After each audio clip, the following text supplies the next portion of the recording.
On this episode, our guest is Rob Ruckus, musician and artist, and you might know him from TV's Bad Ink. Plus, the death of Queen Elizabeth is bringing more change than you might think. Plus, one Las Vegas prostitute has a special deal for the hometown football players. All this and more on today's Open Highway.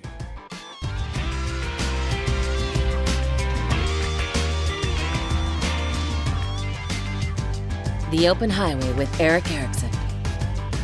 Hey everybody, I'm your host, Eric Erickson, and welcome to another episode of The Open Highway. Thanks for joining me today. It means so much, and it's a joy to share all this information with you. As I always say, if I find it interesting, I hope you do too.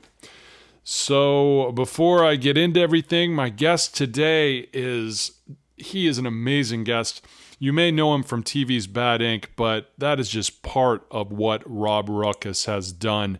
He is a Las Vegas musician and artist. He's also been in the news lately because of a really tragic story regarding his family that has a happy ending, even though the story itself is really heart-wrenching. But he's going to talk about all that. He is coming up later. He's just a rock star. It was so much fun talking with him, and it is a pleasure to bring that interview to you. But first of all, even before I get to the news, I want to bring up a little subject. If you maybe have been paying attention to the news, I brought this up on a recent show. Jeff German, the journalist from Las Vegas who was murdered, the plot thickens. It turns out that it was a city official that has been accused. They found this city official's DNA under Jeff's fingernails. They say he was lying in wait to kill him for a series of articles that he had written. He was terrorizing people at work who were afraid for their lives. It's just a horrific story that just, it gets to you. And now, I'm a journalist. Whether you consider this show journalism, it definitely has a lighter touch, but I am a member of the Society of Professional Journalists. I'm proud of that. I've worked, as I've said many times, for the Chicago Tribune City News Bureau, the Roswell Daily Record. I've freelanced for other papers. I've written. So, I'm part of that cadre of journalists. I'm proud of that.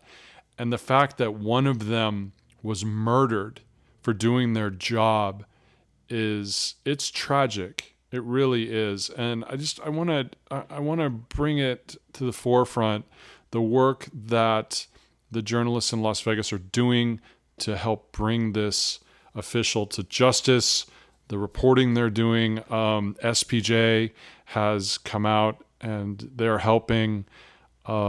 I know there's going to be more investigations. The whole thing is just tragic. And the way that, the Fourth Estate is a very important part of our society, not just the United States, but all countries. And of recent times, the way that politicians have turned on them, public has turned on them, there's a job that needs to be done. And I'm the first to admit that some of the journalists out there aren't really deserving of the title. It's become opinionated. When I was brought up at City News, it was drilled into us. If your mother says she loves you, check it out. It just means fact check and stand behind what you do. It's a tough job. It's a tough job. And stories like this just really, they get to me, and I hope they get to you too, because there's a need for honest journalism. There's a need for the stories to be brought into the light. And not all stories are muckraking. Some are very inspiring. Some are, even the story about the garden party is important. The story about the local high school team is important. All of these stories are important. And I was talking with somebody earlier today, and this is what helps with our national discussion.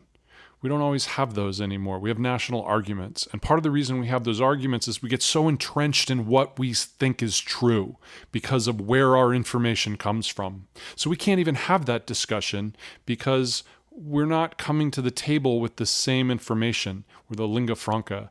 We're not coming to the table with an understanding of what the facts are. We're coming to the table with our opinion. We're coming to the table with a skewed version of the facts. So even more than ever, it's important that journalists are allowed to do their jobs, but do it honestly, do it thoroughly, fact check their sources, make sure that they're telling the right story, that it's not an opinion. And if you are telling an opinion, if you are doing an editorial, make sure that you explain that. Make sure that you explain why you're doing it, where it's coming from, all of that information, and that it's clear. There's a difference between a journalist and a talking head. And what happened in Vegas is a crime. It's a tragedy. And I hope it doesn't happen again. But unfortunately, we see it every so often. So I know I'm going to be following that story. I would hope that all of you follow that story closely too, because it's a very, very important thing that's unfolding. And I feel for Chairman's family, his family at the newspaper, and let's just hope this doesn't happen again. So that's my little opinion moment. That is an editorial, as I just said. So that being done, let's go to the news. Good afternoon, everyone. It is September 8th, 2022, and we are interrupting regular programming to bring you breaking news.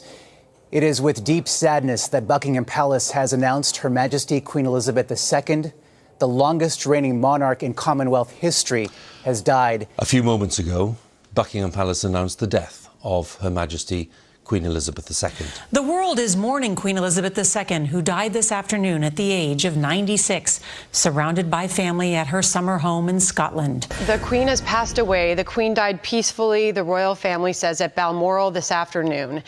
The King and the Queen Consort will remain at Balmoral this evening and will return to London tomorrow. So the story that has probably been the biggest story worldwide is, of course, the death of Queen Elizabeth. She reigned for over 70 years. She was in her 90s. It's a sad story that she passed away. The weird thing is kind of we were all expecting it, but it still took us by surprise how quickly it happened. She had a good life. There's a lot of debate going on about the effects of the monarchy, and the India wants the diamond back, and some nations don't want to mourn her. There's a lot of personal issues, rightfully so, that are coming forward from the things that the empire has done over the centuries. Is it the time to make this discussion? Is it time to talk about this? I don't know. That's really not my decision to make. But, usually we give a little time to mourn the dead, but this time it looks like maybe we're going to run right into it. That's kind of the world we live in now. That's our news cycle. As soon as she's gone, it's time for everybody to throw out their opinion. But that's not the only thing that's changing. Obviously, King Charles is now King Charles. Well, he was Prince Charles. Now he's King Charles III. But there are changes that are happening. One of these was that over 100 employees, his household staff, have been issued notices of potential redundancy. How British is that? You can't get more English than that term. Here they just say you're fired. Over there they say you're redundant. So what's happening is his family staff, his household staff, is being told that because he's now king and he's going to be doing different duties, he's going to be kingly duties, and his personal issues he's not allowed to do as king. Some of his personal charities and some of his causes as king, as regent, he's not allowed to be involved. He has to be above those. So the Prince William is now going to take some of those. He has his own staff. So these people are now without a job because there's no place for them to work. They don't need them because they already have people at the palace. So over 100 of these staff members were informed that they most likely will be losing their job. And they didn't even wait till the Queen's been buried. They're done. Everything's moving really quick. But, when you run a monarchy, there isn't time to do anything slowly. They got to roll right into it. So there are some complaints. There have been some mumblings that maybe, well, not mumblings, murmurings. Mumbling is British. Charles actually does mumble a little bit. But there have been some murmurs that maybe they'll be able to find other jobs or alternative roles for a number of the staff. But some of these, I'm quoting, some redundancies will be unavoidable. So some of these people have worked for Prince Charles, now the king, for decades, and they are now unemployed. So that's one of the changes that's coming. But it's not the only change. So King Charles has a landlord. So let me explain this. So the house where he lives, his family home, he really loves this place. It's a large property, a lot of land, and because of the way things change, he doesn't own it anymore. It now goes to William. So if he wants to keep it, which he said that he still wants to have it, so I guess this is sort of how, I think, don't quote me on this, but I think it's the same as like Elizabeth had Balmoral, and that was her kind of getaway. This is going to be his like private place that he can get away from Buckingham. But since he doesn't own it anymore, by law, he has to pay rent to his son.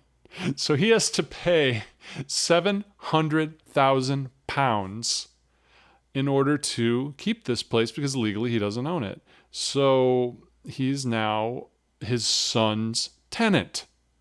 So, you got to wonder, it's like, so if, by the way, this is £700,000 a year, not a month, even though if we heard it was per month, we probably wouldn't be that surprised. But £700,000 a year is the rent. So what I would wonder is like, so if the toilet breaks, like, if something's broken, like I call my landlord and I'm like, hey, the toilet's broken. Can you come fix this? Or, other things. So like, does his staff, what's left of them, because some of them are getting fired, do they call Williams people and be like, hey, the solid gold chandelier, it isn't quite, it needs some work. So where's the line? Where's the line? And here's the thing, if he doesn't fix anything, at least here in California, I'm sure it's this way around the United States, if your landlord doesn't fix something, you have the right to not pay your rent. So can Charles become a squatter in the house with his son, the landlord? These are the things I think about. These are the things that keep me up at night, and I share them with you. So anyway, we're getting ready for the Queen's funeral that's coming up. And then the coronation will follow down the road. I'm not quite sure how long it is till that. But there's a lot of changes coming to the royal family. We're going to see what kind of King Charles is. There's a lot of thought out there, whether he's going to be good or bad. I've seen all these memes. You've probably seen them too, about 70-some-year-old man finally gets a job. Hey, if he can get a job at 70, so can you. So I think he's going to do an okay job. I think he is. Big shoes to fill, or big purse to fill, depending, I do wonder if he's going to get dogs.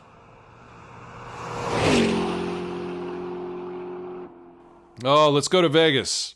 We're going there. We're going to talk to Rob Ruckus here in a couple minutes, but let's go back to Vegas. This is a little bit better of a story than what I led the show off with. So we all know that the Raiders are now the Las Vegas Raiders, but a prostitute named Ariel Ganja, she has offered a VIP discount to Raiders players and staff. Isn't that great? She doesn't forget about the staff. So the water boy could come and take part in her services. So what she's doing is she works at the Chicken Ranch brothel. And now it says it's in Las Vegas, as far as I understand. Not that I've ever partaken in this. Like, I've never gotten a lap dance in my life, let alone gone to a brothel. So it says the Chicken Ranch in Las Vegas. As far as I understand, though, prostitution is illegal in the city of Las Vegas. So maybe that's incorrect, but, check your facts. So she explained that she wanted to thank the team for bringing business since they moved to town. So she's offering 50% off, as well as a free limo and backdoor entrance, no pun intended. So they have privacy. So she's offering this. She hasn't said if she's had any takers, but she basically is going after it from this point of view. Here's a quote. The Las Vegas Raiders have an official gaming partner and an official beer and wine partner. Why not have an official sex work partner? It makes sense, right? I guess, kind of, in Nevada. So she says, I hope to treat my Raider VIPs so well that they'll be compelled to make me the team's official sex worker. She recently revealed she quit working as an accountant, where she was only paid $43,000 a year.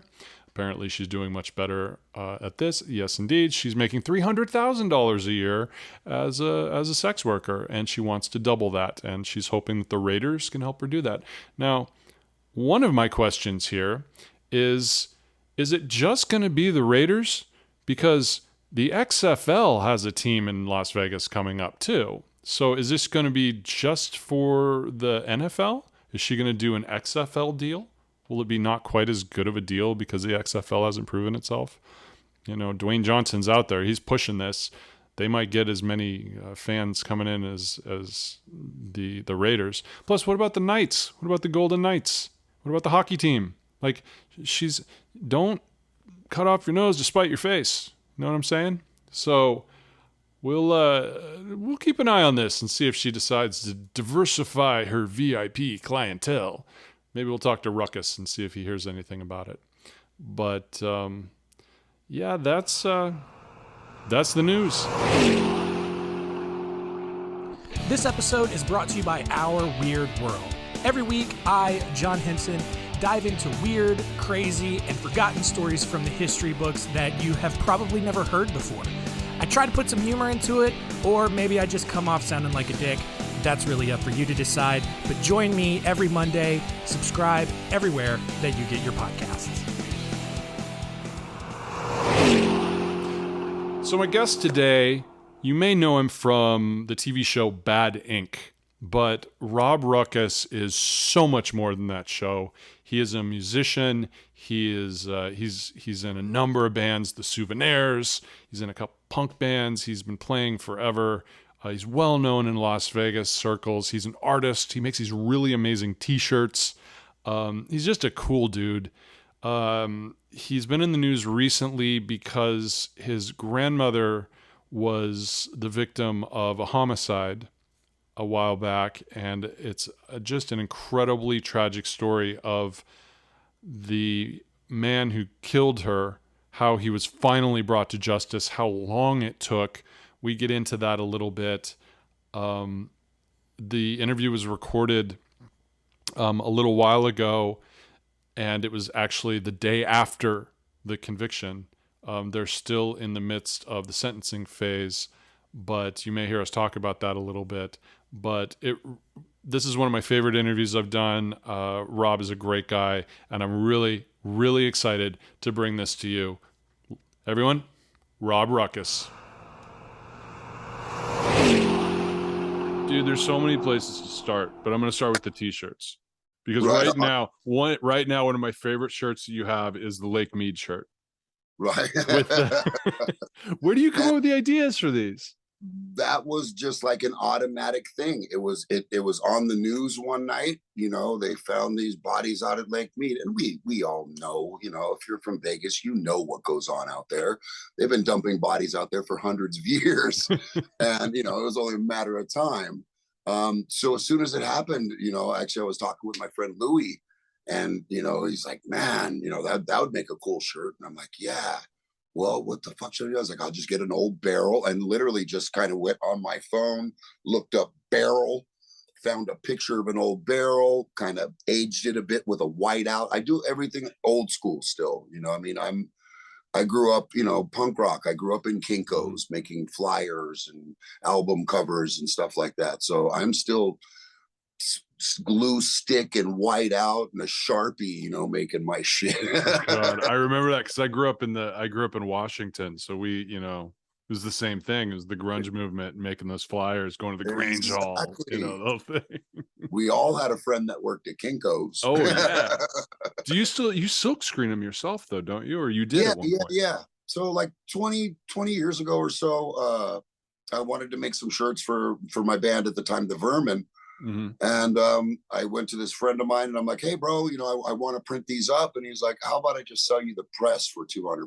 And I'm like, well, shit. Okay. Teach your man to fish. Yeah. And it kind of got me started. And I just did stuff for my own bands for years. You know, I didn't really make anything but stuff for my own bands. And then the TV show happened and all that stuff. So I kind of stepped away from it for, you know, a good like 7 years. I didn't, you know, I wasn't printing shit. A&E was. I didn't have to. Yeah. So I didn't do it for a long time. And then when that all kind of died down, you know, I kind of looked back out there and I'm like, shit, you know, it might be time to get going again. You know, I had the new band, the Souvenirs, and I'm like, you know, let me start with the band. And then a friend of mine who opened up the first punk rock record store ever in Las Vegas, it was called the Record Exchange back in like 1981, 1982, something like that. He ended up passing away, and he had all the screens from the old shop, you know, so his son ended up selling them to me. And it kind of got me going again because he had the screen for the Silver Slipper. He had the screen for the legendary Stardust Cowboys 1985 tour of Europe. He had, you know, just all these old 80s artists like Bob X. He had all this really cool stuff by him, plus old Vegas stuff. You know, the Aku Aku one came from him. The Silver Slipper came from him. The Pussycat A Go-Go, which was like the first nightclub ever in Vegas. And then I started, you know, making stuff about, you know, shit I got laying around the house. I'm going to turn that into a shirt design too. And like the Little Richard at the burlesque, you know, at Minsky's burlesque in, you know, in the 60s. Yeah. I've got all that stuff laying around here. I'm a Vegas enthusiast, you know, Vegas. That's the term I was trying to come up with. That's the term you're an enthusiast. You love that. Yes. You love it. Like even your band, you mentioned the Souvenirs. Yeah. Like they've got that. If you haven't heard them, you know what it reminds me of is, do you remember this old movie called Six String Samurai, where they go to find Vegas? Elvis is king of Vegas. If it's got that, the little hillbilly, little blues, little punk, little, like it's all like wrapped up in there, a little classic rock and roll. Exactly. You know? Well, kind of it's all, you know, 30s to 60s music basically, you know, and it's all stuff we all grew up listening to, you know. I mean, I'd go out into the desert to go see a punk rock band, and then afterwards we'd stop by one of the casinos for a 99-cent breakfast and go watch the Treniers play, or Sam Butera, or, you know, any of these amazing old lounge acts that we used to have back in the days, you know, and they were free, and they're in the lounge right there, and the drinks are $1 a piece. So why not? You know, those days are a little behind us. Getting to see a lot of that stuff growing up, and our, you know, like Pablo, the singer guitar player for the Souvenirs, his dad grew up playing on the, you know, he played on the Strip with everybody from Elvis to Sinatra, you know, anybody that played the Strip. He was the backup band, you know, so Paul grew up with that too. You know, it's what we all grew up with, and it's a blast. It's fun as hell to play. Those old songs are, I come from punk rock, you know, I came from rock and roll and punk rock. So it was, you know, that jazz shit. It's a million fucking notes, and it's a blast. It was really cool, you know, to turn 50 and learn how to play a whole different kind of music. Yeah. How long have you been in Vegas? Because you were born in California, but you've been there a while. Born in LA, grew up in Long Beach, moved here in 1979. So I was like 10 years old. Okay. When I moved to Vegas. You're as good as a native. Yeah. Oh yeah. Oh, I got it tattooed on my arm. So yeah, I'm Vegas through and through. Yeah. I mean, it's a lot of people know you from the TV show, but I mean, you have the art, you have the music, and another part of it is yesterday like there's no good way to make a segue into this, so I'm just going to Gotcha. dive right into it. It is a bit odd. It is, Weird and story, man. I'd love for you to. I'd love for you to recap it in the way you feel comfortable with. But yesterday was the court case. I'm an open book, man. I'm cool with everything. Let's do it. You know, I love letting shit out. So okay. It's therapy. So, 28 years ago, my grandmother went to the grocery store, and some kid, 16-year-old kid, as she was putting her groceries in the trunk, came up, pushed her in the trunk, took her keys.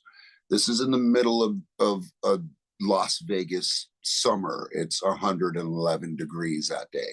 Mm-hmm. He drove her around 6 miles, parked the car at a church across the street from an elementary school. So I honestly don't think he really was trying to kill her.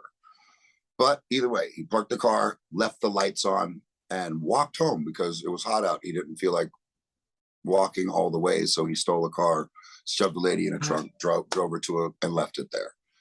They found the car 2 days later. Of course, she was already passed by then. Mm-hmm. Since he was 16, there was no DNA. There was no fingerprints. He was a kid. There was nothing on file for him. So they found fingerprints. They found, the Perrier bottles that he had in the car, but they didn't have anything on him. Right. They didn't have him on file. So go to I would say about 15 years later, they run them. They kind of get an idea. Hey, it's this dude. We know it's this guy. But they still didn't have enough on it. So they just left it in cold case. And that's the big problem I have with all of this, is how long it just sat in a cold case file with all the evidence that they had. Somewhat it's good because DNA profiling and how to figure it all out is a lot easier now than it was back then. But either way, it took 28 years for this thing to run its course. My sister, God bless her, she kept on it. Every couple years she would call the detective, she would call the news. Our friend George Knapp of Channel 8 News out here is just a wonderful, wonderful human being. Yeah, he is. Just not necessarily just for this, but for everything he does. I mean, he goes after corporations. He went after the mafia. He's the biggest UFO, exposer in the world. He's a wonderful man. But we ended up getting a hold of him about 4 years ago now. It was kind of a little bit before COVID started. Mm-hmm. And, me and him had done a story because I work in the cannabis world also. I had helped this little girl that was born with cancer. She wasn't supposed to make it to 5. She's now 16. She never had chemo, never had radiation, nothing but cannabis oil. George Knapp found out about this, came to me. I was doing the TV show Bad Ink at the time, so I wasn't allowed to advocate for cannabis. I was under a $4 million morality contract. So basically I cured this little girl's cancer and couldn't say a word about it. Mm-hmm. So George comes to me. He's like, hey, I know what happened. Let's take this to the people, because what if she got blood tested, they found all that THC and arrested her mother, threw her into CPS, Child Protective Services, which is more than likely going to force chemo and radiation upon her and probably kill her. She had no chemo, no radiation, nothing but cannabis oil, and the little girl's 100% cancer-free, an amazing singer, and like 16 years old now. Beautiful, beautiful thing. But me and George go back. So George got a hold of me. We did a news story. 4 days later, they made it where children could get medical marijuana cards so their parents don't have to worry about going to jail for stuff like that. So me and George, we go back. We're tight. Mm-hmm. So we call him up and like, hey, bro, we're 20 years, 20 something years into this case. We need your help. So he went to the DA. He went to the detectives that were a part of it. He went and basically got that case reopened. Then they took all the stuff that they had from back then, redid all the DNA, redid all the fingerprints with all the new technology. And then COVID hit. So it got pushed back, and it got pushed back, and it got pushed back. Did they, so when he came on board, it was still a cold case? They didn't have any suspects? Yeah. Okay. Like 24 years into it, something like that. It was still a cold case. Okay. And then he came, got on them, did a news story about it, made a stink about it, and they had to do something. So same thing happened 3 weeks ago. We've been waiting months for this trial to happen, or even just for this plea agreement or any of this stuff to happen. And it just we need to enlarge the fingerprints. We need to redo the DNA. We need to send it to this guy in Michigan that's going to do something to it. And it's going to take him 8 weeks to do it. It was just this one ridiculous thing after another. And you got to realize, every time we would get, my whole family, my mother especially, and it was her mother who got killed, would get all pumped up, ready for this, and then they push it off. So it's like, we got another sentence, not him, not the murderer. We got the sentence, like, you have to wait for justice still. Yeah, and some of the things, like, I was watching his report, and he was talking about, like, at one point they got it delayed because the guy who did it, we can say that now because he's been convicted. The guy who did it, he pled guilty yesterday. Yeah, he was worried his stuff was going to get stolen if he left his cell, right? Yeah, wasn't that one of the things? And you know what? I gotta say, he probably is getting messed with. Elder abuse is no joke in prison. Yeah. It's just as bad as being a pedo. They're probably going after him, and a lot of people know me. A lot of people know me in Las Vegas, not just Vegas, but everywhere, but Vegas especially. Yeah. And, I didn't get the name Ruckus for nothing. I grew up, I was a bit of a monster in my younger years. I did some things I'm not completely proud of, and I know a lot of really bad people, and it's possible he's getting his, on the inside. He looked like he lost about 30 pounds. Yeah. When we first started seeing him months ago, because he did other crimes. So I believe he was in Ohio or Iowa or something like that.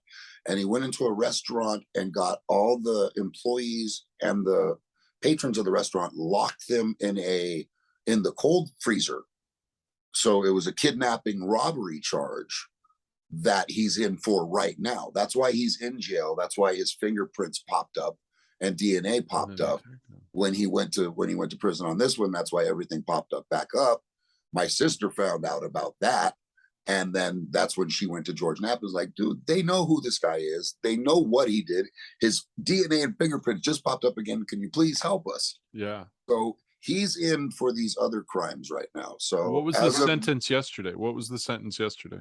The sentence yesterday is he doesn't start this sentence until this other one ends. So he's still got, I believe, another like 5 years on the one he's got now. And then the plea agreement we went back and forth with ended with 6 years. Okay. So he's going to get 6 years with this, but it doesn't start until after the sentence that he's doing now, which was somewhere close to like 20 years. He's been in since almost like 2000, I believe. What is he in his 30s now? 30s? No, he's 40s. 40s? Yeah, he's in his 40s now. So what did it feel like? What did it feel like yesterday? It still feels to me good and bad, weird. I had to sit across from, I had to sit in a room with him for basically 3 hours, and I'm a man of action, believe me, all I wanted to do was just jump 5 feet and just tear his eyes out, to be completely honest. I could have. I'm still kicking myself sometimes right now for not doing it. But then again, the fact that my mom doesn't have to go to that court case, doesn't have to see those pictures, doesn't have to hear the stories ever again, that makes it worth it. He did this when he was 16 years old, man. I know I was a completely different person than I am right now when I was 16 years old. So yeah, but I do have a little bit of compassion towards him. I kind of feel bad for the kid, not kid, but, grown man now. But, I understand, bad things happen. You make mistakes, blah, blah, blah. But, you got to pay for them. But he did other things. Like he did it's not like he did something, this horrific thing when he was young and then became a minister or something. That would have been a whole different story. Yeah. And he did not seem to have remorse yesterday at all. So that's why, that's why yesterday I posted his picture and his name and what he did, what he confessed to being guilty of. Yeah, I saw what that. happens, what nature does is what nature does. What about your sister? Because like obviously you've gone through this, but like you said, like she has been the flag bearer. My mom and my sister haven't grown up in the world that I grew up in. I grew up in the underworld of things. They didn't, and it's been extremely hard on them. I can, I do imagine the hell that the two of them have been through, and my sister just being so strong and keeping at it. She's got that ruckus blood, without causing the trouble, or she causes good trouble, I guess. Yeah. Has it, like, this is something you've had for your whole life? This is, I mean, since you were young, this is something it's been in. It was 28 years ago, so I was in my early 20s when it happened. But my sister, she was a teenager. She was a teenager, and and my parents split not too long afterwards. So it gave her a really, really hard time, man. And it's done some damage. Yeah, it's done some serious damage to her. But now that this is behind, hopefully she can focus on herself and let the rest of that go. And mom walked out of there with a smile on her face yesterday, because all she wanted to do was hear him say, "I'm guilty." Yeah. And it took a while. Like, the judge asked, "How do you plead?" And he didn't want to say it. He didn't want to say it, and especially when he goes to parole for this crime that he's on now, they're going to have a murder charge on there. They're going to ask about that. And he can't say, "I didn't do it." When you're in parole, you don't get out when you have to pretty much admit to your shit before you ever get out of anything, It is on the record.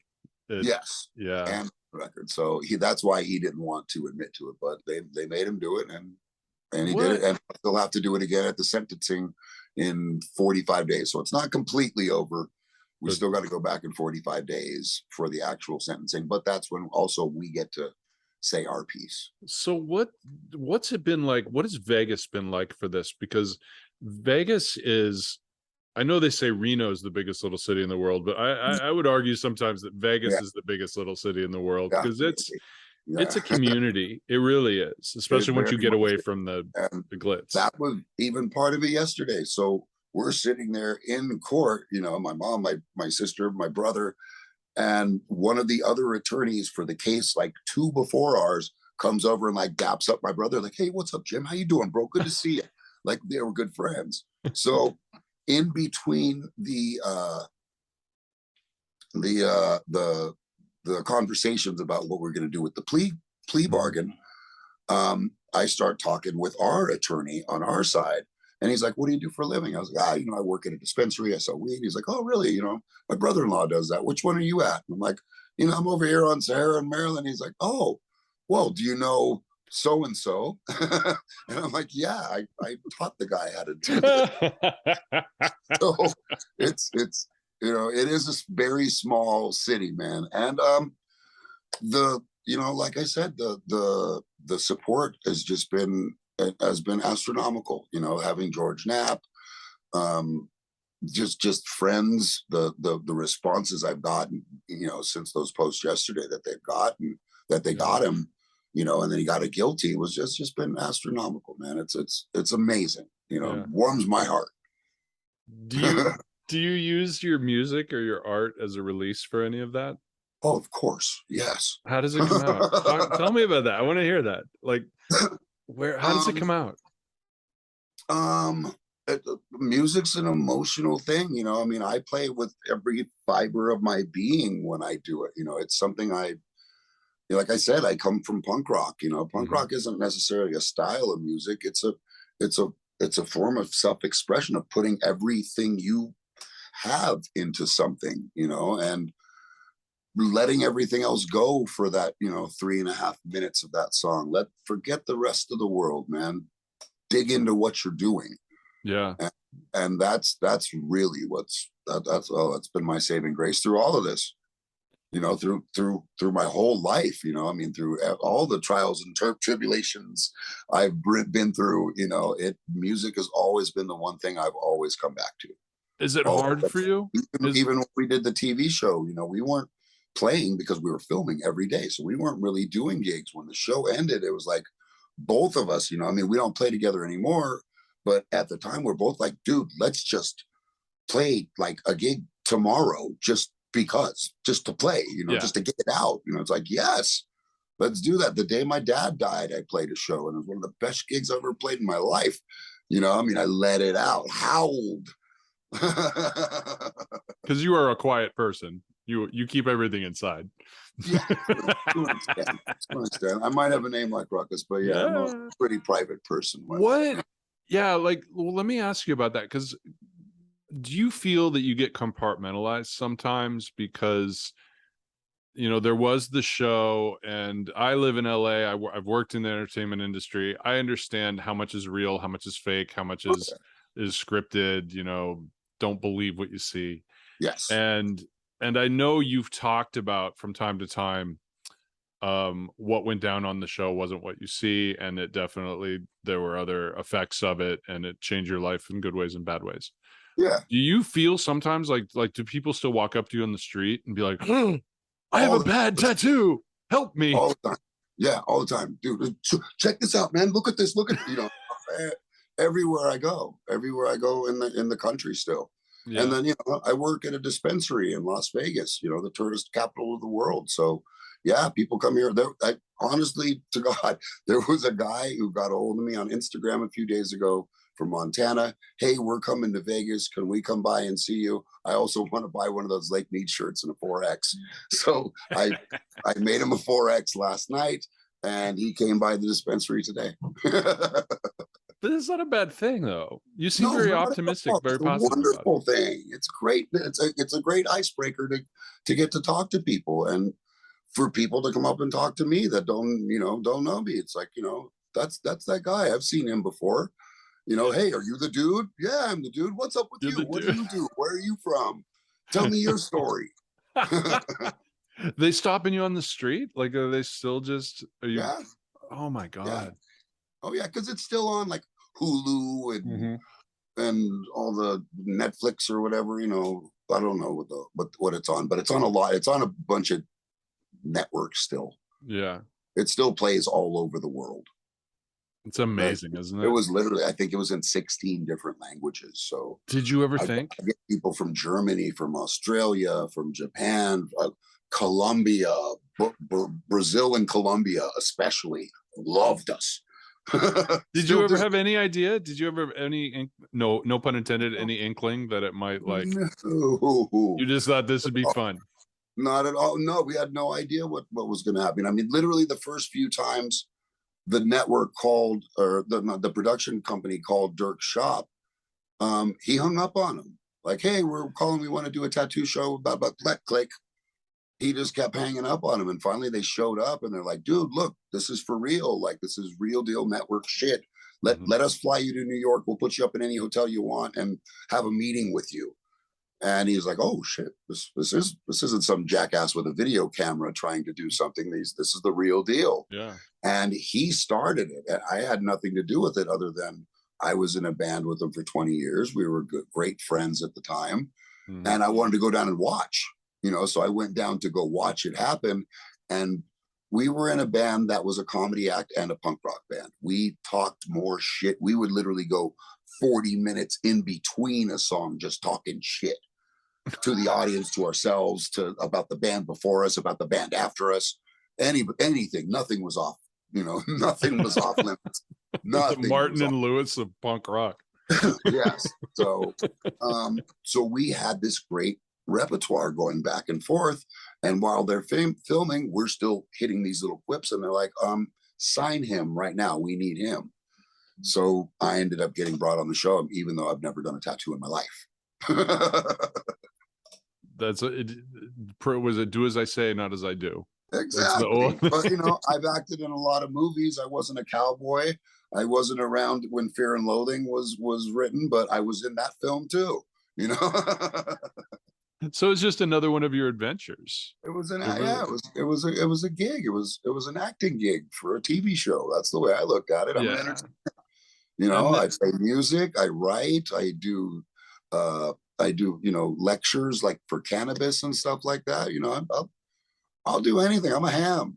Let me ask you about that, because cannabis in Vegas or Nevada, is it legal in Nevada or is it legal in Vegas? In the whole state, yeah. The whole state. Okay, Yeah. so but it's like it's legal to buy it, but you can only smoke it in your home, but you can't smoke it on the street. They're right? going to be opening up consumption lounges here in the next few months. They Really? All that's been passed, and now they're just getting to how are we going to deal with the DUI regulations of it? Is what they're looking at. So once they figure that out, then they'll let them open. Okay. Yeah. We have that here too. We have all these signs. It's like driving high is as bad as driving drunk. How are people taking it? Is it really? For some people it is. Some people can't handle that. Me, I've been using cannabis since literally I was 4 years old. I had asthma as a kid. When I'd have really bad attacks, my dad would take a hit and blow up my lungs instead of taking me to the hospital. Yeah. It worked. It's a bronchodilator. It opens up the bronchi. It's the same goddamn medicine. Yeah. So instead of going to a hospital, he would do it at home, and I would be just fine. So I've used it my whole life. I have a broken back. I've been in car accidents. I've fallen off of buildings. I've been jumping off stages. Or Steve diving off off a light pole into the Charleston. But I've been doing stupid skateboarding, shit all my life. So I got a broken back, both my knees are up, dislocated both my shoulders, broke both my arm. I beat myself up over the years. So I became an opium addict. The last accident I was seeing 3 specialists that were just throwing pills at me. And when I lost the court case, they just cut me off. So I literally became a street junkie for a little bit. And luckily, cannabis oil came into my life, and I haven't touched an opiate in 9.5 years, almost 10 years now. And I use cannabis oil every single day. Best anti-inflammatory, best painkiller that doesn't get you addicted and, destroy your kidneys, destroy your liver. Plus it boosts your immune system. Yeah. The win-win. It really is. Yeah. No, I'm a big supporter of that too. I know a lot of people in the industry, and the stories are very similar. They're very similar to what you're saying. Unfortunately, the industry part of it is pretty corrupt and nasty now. It's getting to be even worse. The whole THC levels and nanomolecular. This will work quicker. It'll work better. This is better than regular pot. The plant's been on the planet forever. You're not making a tomato still a fucking tomato. You're not changing it. Are attitudes changing in Nevada about it? Because Nevada can be a very conservative state in many ways. Yeah, to an extent. But now when it comes to like booze and drugs and prostitution, we don't give a shit about stuff like that. Everybody's a libertarian. Do whatever you want. Yeah. Do as you want. Yeah. Yeah. Because I remember a time when people and ain't nobody getting hurt by cannabis, How many people have died from cannabis? None? Is that exactly that one guy that the truckload of it fell on? Yeah. I always thought it would be more of a I always thought once it got legalized there, it would be a recreational thing, like giant, like arcades, and pizza, and you get, recreational in that way. Oh, there will be. Jungle gyms with big cushions. These places are coming. I'm sure there's going to be all kinds of weird shit. But I also see it as, I'm not going to pay to go somewhere to smoke weed. I smoke weed here. I smoke weed anywhere. I don't need to go to a special place just to do that. I do it anywhere anyways. Is that what are they going to charge like an admission? Or how else are they going to make money? Well, we had hash bars here in LA for a short amount of time. Yeah. And you didn't pay for admission. You paid, it was like a bar. You went up and they did a serving. Get in there, yeah. But the state's already got the taxes on it. So what are they they have to buy it from the dispensary at like basically a retail price, because they can't buy it from the growers themselves because it's not licensed that way. Yeah. So they have to buy it through a dispensary, which already has the state tax on it. Then they're going to have to make their markup on it, which is going to have a tax on it. So it'd be $30 fucking for a joint. But you support the government. There you go.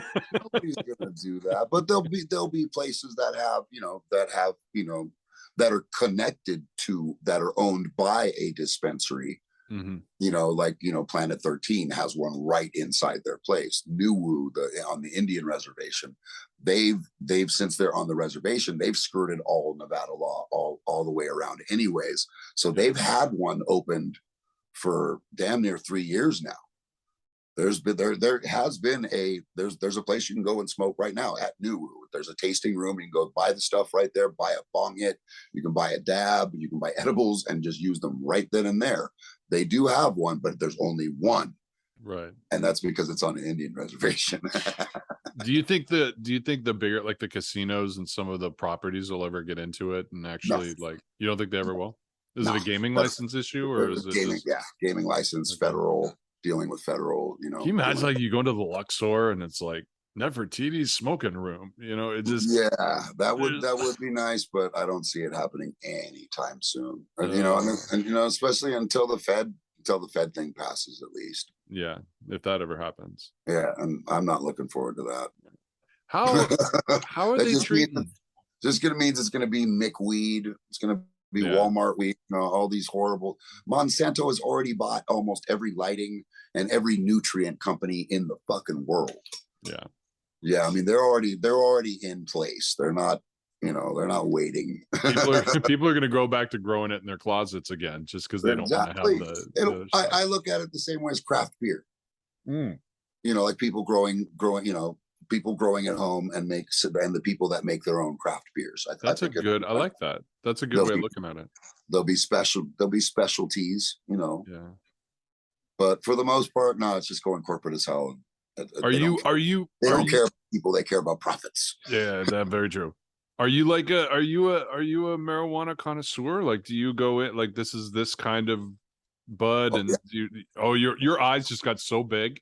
Oh yeah. Oh yeah. So when I started doing the oil like 10 years ago, and I helped that little girl, I started using it on myself.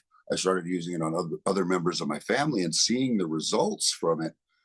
I wanted to know why. Why is this doing this? Plus I lost two of my best friends. My roommate that used to live with me here, Doug Fry, for like 20. We lived together for like 25 years. And my drummer in the Las Vegas Nines, Gary Wright, they both passed away like a year apart from cancer.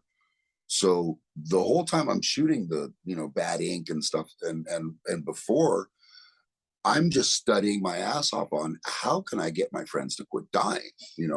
What do I got to do here? And I looked into all kinds of different stuff. I mean, there's Dr. Brzezinski who was using urine, use your own urine to do therapy. There's, so many different, ways of boosting the immune system. But basically it all came back to the endocannabinoid system feeds the immune system. Give the endocannabinoid system the cannabinoids it needs, and the body will do what it's supposed to. It'll go after those bad cells and destroy them instead of taking out everything around it, like chemo and radiation. You got some cancer here, well, that chemo is going all around here, and it's destroying the good and the bad cells. Yeah. Whereas cannabis oil just makes your immune system strong and your own body go after the bad cells like it's supposed to. The fact that, it's been illegal for the past 100 years. They're no longer growing hemp in the fields. They're not using the stalk and the seed to feed the cattle and the chickens and the pigs. We're not getting cannabinoids in turn through the milk and the meat anymore. We've taken a staple out of our diet, and look what's happened between people's diets. Look what has happened in the past 100 years. Children are being born with cancer and autism and epilepsy at alarming rates. It's because we took a staple of our diet out.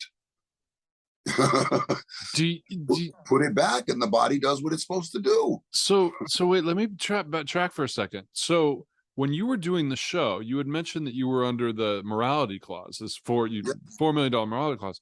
So at the same time that you're gagged, you're trying to figure out a way to learn all of these things, but are you worried that something will come out, or are you worried like that you just kept it on the down low? I just kept it on down. Yeah, I didn't post anything, Okay. So the show ends.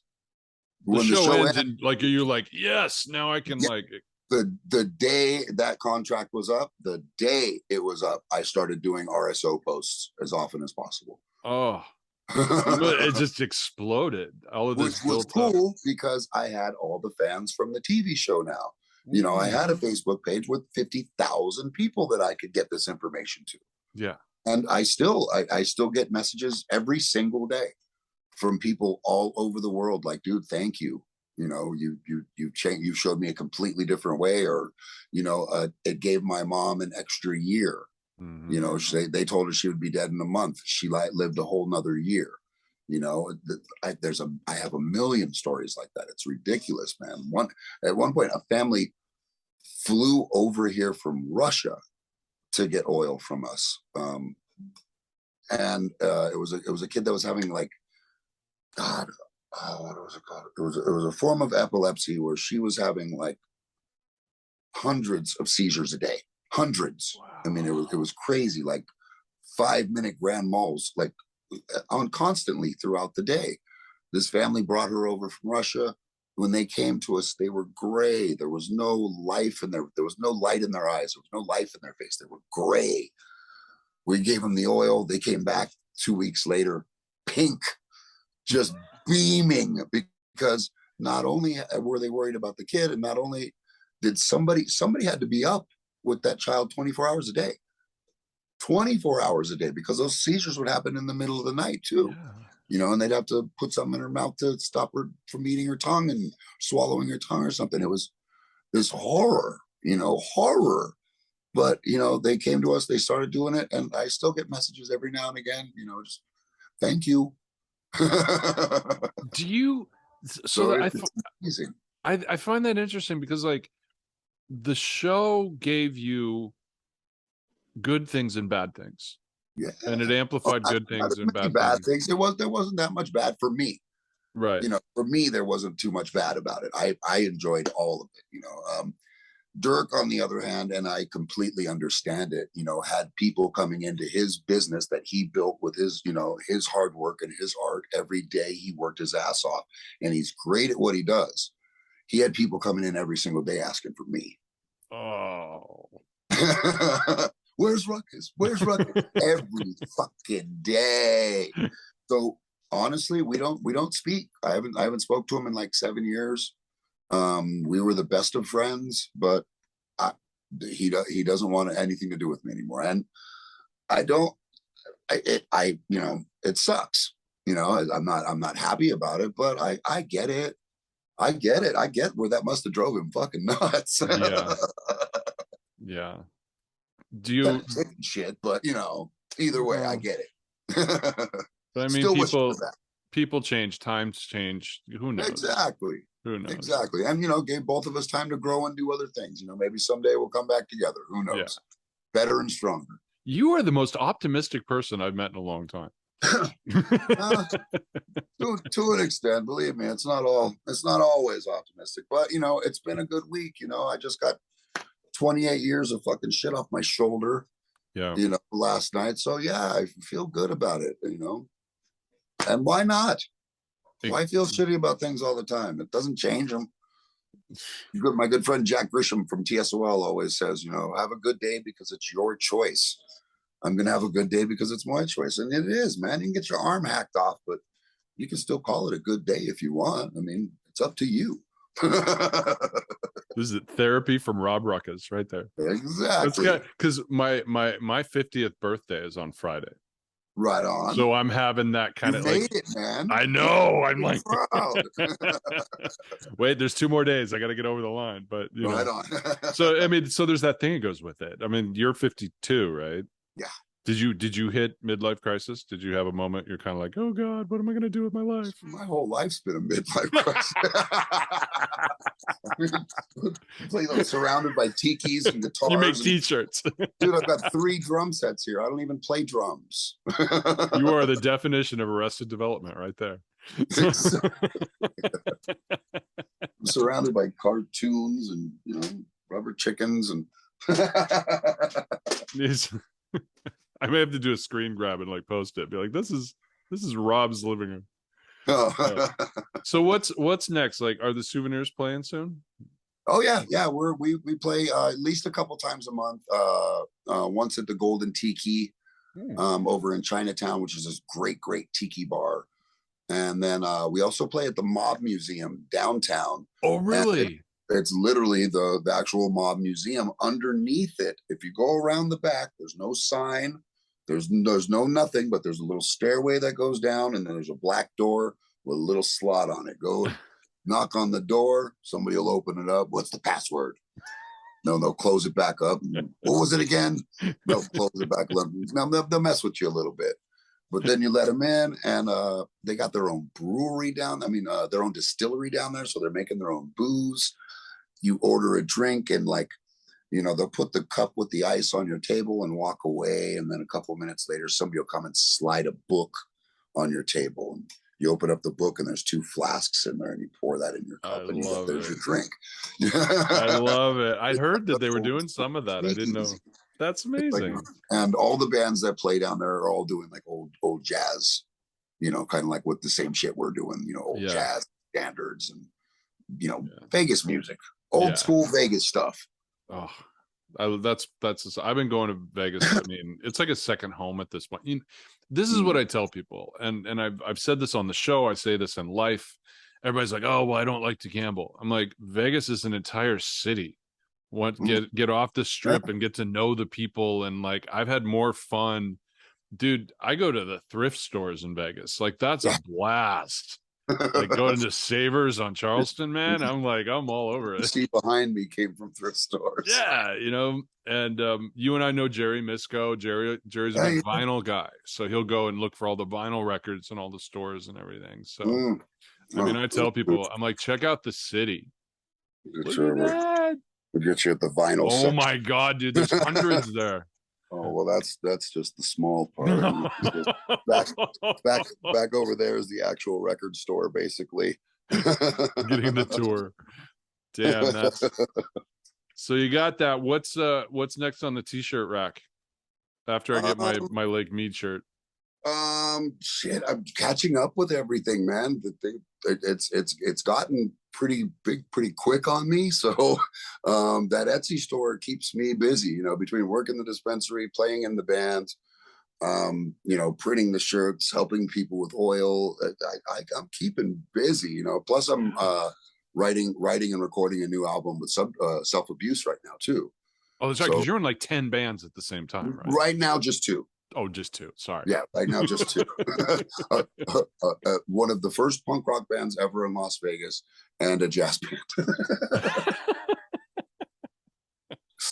I'm waiting for the progressive rock band. You got to spread it out, man. You got to spread it out. I'm in an ELO cover band. What's so cool is I can take stuff from one and put it in the other. I can take certain little notes and slides and the aggression of the punk rock band and put that into the jazz stuff, and I can take the notes and progressions of the jazz stuff and put that into some of the punk rock stuff too, which is that's where magic comes from. When you mixing stuff together, that's where the real magic comes from. So that's your thing. I love doing that. Yeah. That's your thing across the board, because if you look at your t-shirts, you love to mash up stuff. Yes. The artwork, just like if the bar behind you just explains the mashup of different stuff. There's a hat on, what is it, an alligator? Godzilla. Oh, that's Godzilla. So the hat on Godzilla, on the lamp underneath Red Fox. There's Tiki's. Yeah, that's actually a signed check from Red Fox to the Moomin Chants. Do you remember the Moomin Chants? I remember them on Sesame Street. Exactly. Yeah. Back in the 70s, it was a French dance troupe, and they had like the big tubes, or it was the big box, and they'd have a happy face, and then they'd rip the paper off and it was a sad face. And it would kind of go along with the music. Well, they must have opened for Red Fox at one point, and that's the signed check from it. So that's another part of growing up in Vegas. I got that from this gay Elvis impersonator out here. That worked at one of the wedding chapels, and he was gonna like basically throw it away. He got a bunch of stuff from Reds when he passed away through his wife, and he was basically gonna throw that away. And I'm like, give me that. And I took it and I had it professionally framed and matted by Dirk's brother, actually. There's so much of that. You know, so I try to keep as much Vegas heritage that's going to be destroyed as I can. Like they just tore down Elvis's old house over on 6th Street. And I tried so bad. They even still had the chandeliers in the front of the house. And I begged them. I'm like, dude, just give me 5 minutes, man. I'll just let me go fucking rip one down. And they're like, no, dude, you can't. And they had like the fire department was there, and they were literally blocking the entire thing off, and they demolished the entire thing. Oh. Everything's still in it. It's just such a waste. It's painful. Such a waste, man. They just did Siegfried and Roy's house too, right? Didn't they just going next? Yeah, that's going down too. Yeah, and that was such a cool place, man. Oh, I saw the photos of it. We were just going down the street, and you know, we knew where it was, and we're like, let's just jump up on the wall and look over. And literally, we jump up on the wall and look over, and there's bars equal to where we're looking over the fence, and a fucking lion right there, because he could hear us walking on the other side of it, smell us walking on the other side of it. He was there's so many there's so much of that in Vegas, and that's what's so much fun. Like do you remember Tower of Jewels? Tower of Jewels. Okay, so so Jerry's girlfriend, Jerry Misko, the muralist, his girlfriend, Polly, is the heir to the Tower of Jewels estate. And her dad just passed away a couple of years ago. He was like 120. And not literally, but he was. I got you. I know. Yeah. But she took me in there one day, and they had in the back room all of these taxidermied animals from Africa, like lions and tigers and giraffes and all this stuff.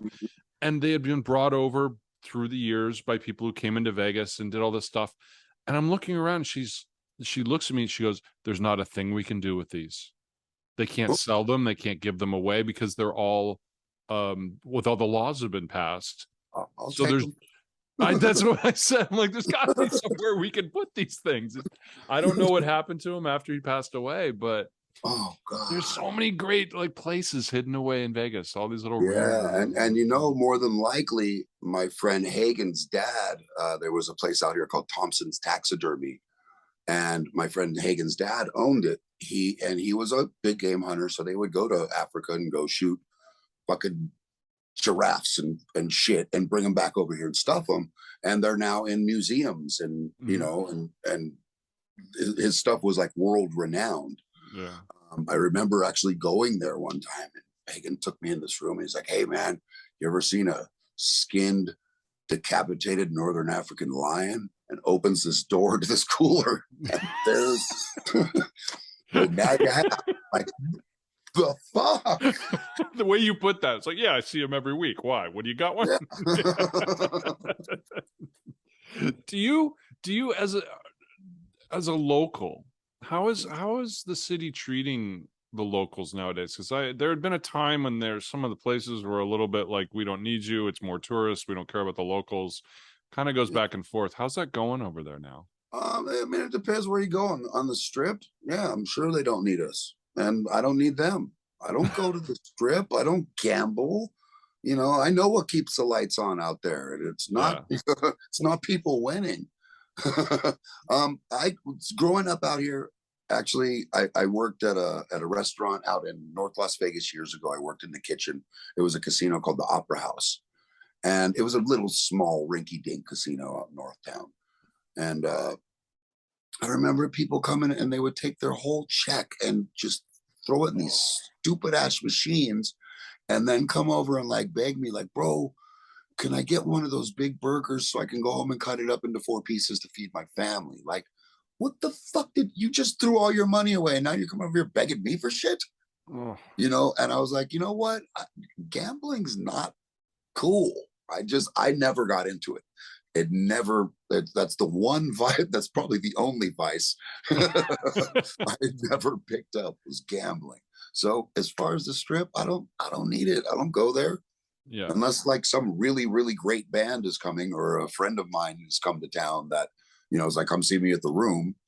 There's no reason for me to You go don't, there. what is it, Dottie's? You don't go to Dottie? Was it No. Dottie's on every corner? It's like 7 Well, Elevens no, in Vegas. yeah, great place for crack, cocaine, and prostitute. Both of which I put down over the years, so I don't mess with it. Dude, you seem like you're doing pretty well, though. You seem like you made it through everything. Pretty much, yeah. I'm still surprised myself. But you did cut the beard. Like you used to have the long. You finally, what happened? Shit in my mouth. Yeah.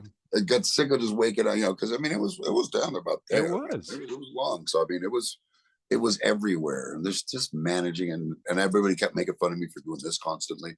You can't help it. It's like emotion. You kind of start. I have the goatee. Exactly, and I did it for like a month after it was gone too. Like, oh, shit. That's like a wedding ring. You get rid of the wedding ring. You keep playing with it. But it was also the reason I did it is I figured it was a new chapter. We started the souvenirs, and the night we played our first gig, I completely shaved. It was first time in fucking 20 years I could cut the beard off, and I was completely shaved up. And we played the gig, and then the next day COVID happened. They closed everything down. How did you stay sane during COVID? What did you do? You made shirts. Playing music. By yourself? No, the band would come over here. Oh, yeah, we go. Well, because the drummer lives with me, so it was just the guitar player who lived by himself. He was completely alone with nobody around him, and then the other guitar player and singer Pablo just lived with his mom. So basically, it was like, those two just came here. We'd practice. We made all those videos that we made, all those souvenirs videos were all done during shutdown. So they were mostly filmed here. Like Hernando's Hideaway was filmed right here. Oh, okay. What else? The other ones, an Invitation to the Blues was filmed right behind you. One of them we did out at Red Rock. A couple of them we did in the backyard. The Christmas special when we had the camel. Yeah, that was in the backyard. I love that one. That was the funnest thing, man, because out in the front yard, they pull up with this big trailer, and this huge camel gets out, and you're looking at this camel with the stratosphere in the background. The stratosphere tower in the background, and all my neighbors just come out like, what the fuck is going on here? Like, I'm shooting a video, don't worry about it. Yeah, it's Vegas. It's a camera. It happens. a lot of them we did up on the roof. All the stuff with all the blue behind us, that was all filmed up on the roof. It sounds like you had a blast. We did. Oh my God. It was great. I mean, we stayed our, social distanced, but we still had to do stuff. Yeah. Are you guys going on tour? Are you going to tour? No. This is hometown. No, this isn't a touring band. This is, we're playing other people's stuff. But if people hire us to go play other places, hell yeah. Hint, hint. But we're not cheap either. We play 4 hours. It's 4 hours worth of music. With our, we bring in all the equipment, the PA, the mics. We're a full professional setup. We can do conventions. Any of that kind of work too. We do a lot of it. Dude, but not too much. We kind of keep it to where we're doing like three or four shows a month. Nothing overbearing. Or there was times where I was doing 3 different shows a night with 3 different bands. I'd go play with a country band, then I'd go play with the punk rock band, and then I'd do an overnight with the Nines at Casa de Amore playing jazz till 4 a.m. God, that's got to get confusing. It did, yeah. Suddenly bust into some Waylon Jennings or something. Mixing up outfits too. Show up to the punk show with a cowboy hat. But that's punk. That's going against the norm. That's what it's all about. Right? Exactly. Oh, dude, I really appreciate you spending this time with me. It was fun to get all the inside stories. Where should people go? So where do they go to find? Is there a main hub? No, I mean, I'm on the Facebook or the Instagram. Just put in Rob Ruckus. Just Google me. Google Rob Ruckus. You'll find me. I'm not hard to find. I'm an easy one to get a hold of. And then both of those pages have links to the t-shirt store. Yeah. And I always post all the band stuff there too. So okay, I'll definitely. Well, they'll be in the show notes. So everybody go to the show notes. Go buy a shirt. Support. support that. I'm gonna go buy a Lake Mead shirt. I got to figure out what size I am. Right on. So I really appreciate this, dude. I've been wanting to set this up for a while. I'm glad that it finally was able to happen. Most definitely, man. I'm glad, I got to get you the end of the story, because when you asked me last week, I didn't know what the end of the story was yet. So I'm glad I got a little ending to it to give. Yeah. It's a horrible story, but it does have closure. So that's what we can say about it. Most definitely. I can guarantee you ain't gonna be out there hurting nobody else for the next few years. That's for sure.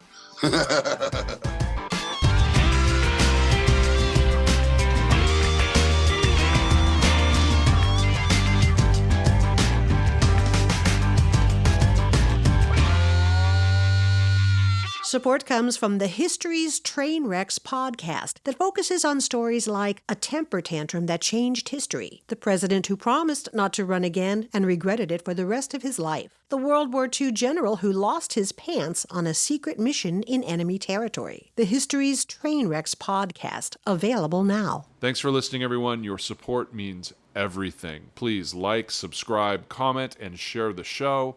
Check out my Substack. The links are in the show notes, and I'll see you next time on the Open Highway.